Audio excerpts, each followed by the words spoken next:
নমস্কার।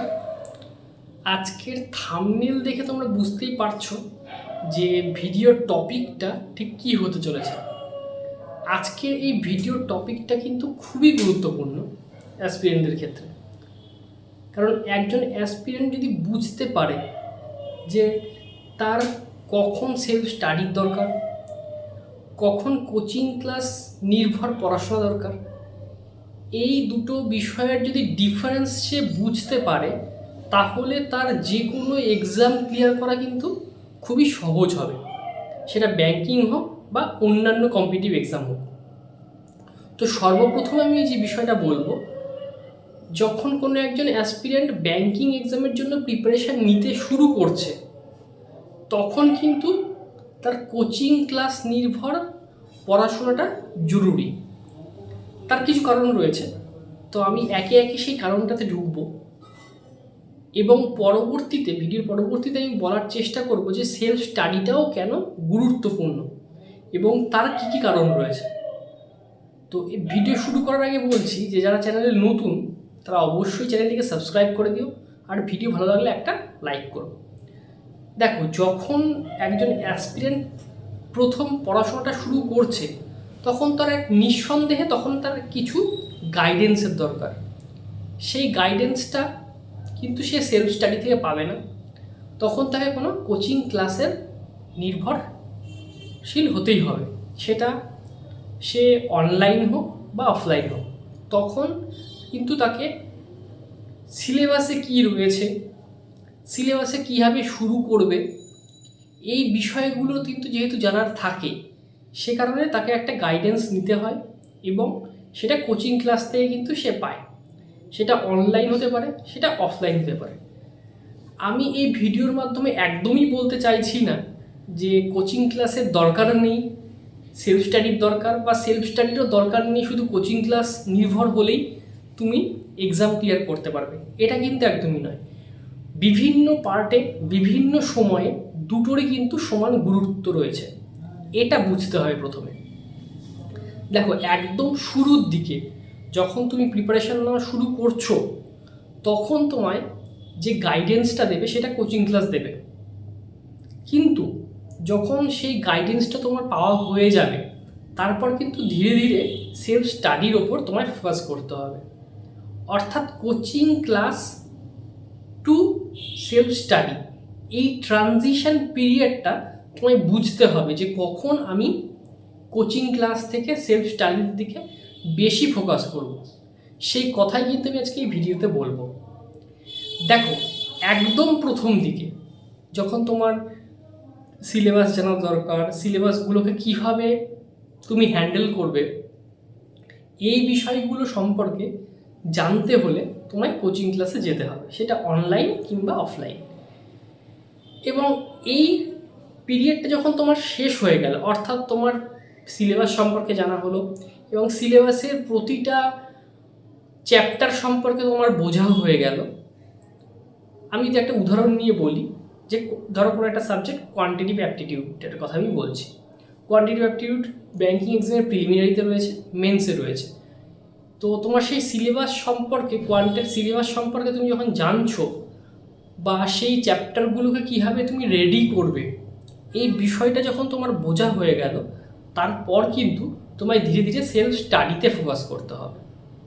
তো আমি এই অংশ পর্যন্ত, ভিডিওর এই পর্যন্ত আমি কোচিং ক্লাসের কথা বললাম, এবার সেলফ স্টাডির কথা বলবো। সেলফ স্টাডিটা কেন বেশি গুরুত্বপূর্ণ এবং সেলফ স্টাডিটা তোমায় অন্যান্য বাকি অ্যাসপিরেন্টের থেকে কীভাবে আলাদা করবে। যখন আমি সেই কোয়ান্টের কথাটা নিয়েই বলছি, যখন তুমি এই কোয়ান্টের সমস্ত চ্যাপ্টার, সমস্ত বিষয় তুমি জানা বোঝা তোমার রেডি হয়ে গেল, তখন কিন্তু তোমায় ফোকাস করতে হবে কোয়ান্টের স্পিড ইমপ্রুভমেন্ট, কোয়ান্টের অ্যাকিউরেসি মেনটেন, এবং তুমি কিভাবে এই সাবজেক্টটাতে বেশি স্কোর করতে পারবে সেই বিষয়ে তোমায় ফোকাস করতে হবে। সেটা কিন্তু তুমি সেলফ স্টাডি থেকেই পাবে। তুমি যে কোনো চ্যাপ্টারের থিওরি পোর্শন বুঝে নেওয়ার পরে যে বিষয়টা ব্যাংকিংয়ের ক্ষেত্রে খুবই জরুরি, সেটা হচ্ছে প্র্যাকটিস। সেই প্র্যাকটিসটা তুমি কোচিং ক্লাসে গেলেও হয়তো পাবে না তা নয়, কিন্তু সেলফ স্টাডিতে সেই জায়গাটা বেশি ইমপ্রুভ হবে, কম সময়ে ইমপ্রুভ হবে। কেন এই কথাটা বলছি? কারণ তুমি নিজে বুঝতে পারবে তোমার কোন জায়গার দুর্বলতাটা বেশি রয়েছে। সেটা অ্যারিথমেটিক হতে পারে, সেটা শুধুমাত্র হয়তো দেখা যাচ্ছে অ্যারিথমেটিকে তোমার দুর্বলতা নয়, তোমার দুর্বলতা রয়েছে স্পিডের ক্ষেত্রে। তাহলে সেক্ষেত্রে তোমায় সিম্পলিফিকেশান বা এই জাতীয় যে সমস্ত জিনিসগুলো রয়েছে বা অ্যারিথমেটিক বা ডেটা ইন্টারপ্রিটেশন, এগুলো তোমায় প্র্যাকটিস করতে হবে। এই প্র্যাকটিসের জায়গাটা যখন চলে আসছে, সেটা বিভিন্ন প্রতিটা সাবজেক্টের ক্ষেত্রেই সত্যি, যখন চলে আসছে তখন তোমায় ধীরে ধীরে সেলফ স্টাডির ওপরে বেশি ফোকাস রাখতে হবে। সেলফ স্টাডিটা হচ্ছে এমন একটা জিনিস যেটা তোমার প্রিপারেশনের শেষ দিকটাতে তোমায় বুস্ট করবে, তোমাকে এনার্জি দেবে। যে এনার্জিটা তোমার ভেতরে রয়েছে সেটাকে তুমি বাইরে নিয়ে আসছো, তোমার পরীক্ষার খাতাতে নিয়ে আসছো, পরীক্ষার সামনে তুমি যে ডেস্কটপে বসে পরীক্ষাটা দেবে সেখানে নিয়ে আসছো। সেটা কিন্তু সেলফ স্টাডি দ্বারাই সম্ভব। তো এই বিষয়টা মাথায় রাখবে এবং বিভিন্ন কোচিং ক্লাসে যে সমস্ত এক্সামগুলো তারা কন্ডাক্ট করে, সেটা অফলাইন হোক অনলাইন হোক, সেখানে সেই এক্সামগুলোতে বেটার পারফর্ম করার জন্য বা মক টেস্টে বেটার পারফর্মের জন্য কিংবা তোমার রিয়েল এক্সামে বেটার পারফরমেন্সের জন্য কিন্তু এই সেলফ স্টাডিটা একটা গুরুত্বপূর্ণ রোল প্লে করেই। সেটা তুমি যত দিন যাবে তত বেশি রিয়েলাইজ করতে পারবে এবং এই রিয়েলাইজটা ভেতর থেকে আসার জন্য যে সময়টা দরকার, সেটার থেকে তুমি যদি আমার এই ভিডিওটা শুনে বুঝতে পারো তাহলে তুমি অনেকটা আগেই সেটা রিয়েলাইজ করবে। এটাই অ্যাকচুয়ালি আমি বোঝাতে চাইছি তোমাদেরকে। তো তোমাদের আশা করছি আমি এই ভিডিওর মাধ্যমে এতক্ষণ ধরে যা কিছু বললাম, মানে সেলফ স্টাডি এবং কোচিং ক্লাস, এই দুটোর মাঝের গ্যাপটা, এই দুটোর যে সম্পর্কটা, যে রিলেশনটা, সেটা কিন্তু আশা করছি তোমরা বুঝতে পারছো। তো সেলফ স্টাডিতে তোমায় ফোকাস করতে হবে একদম শেষ দিন অবধি।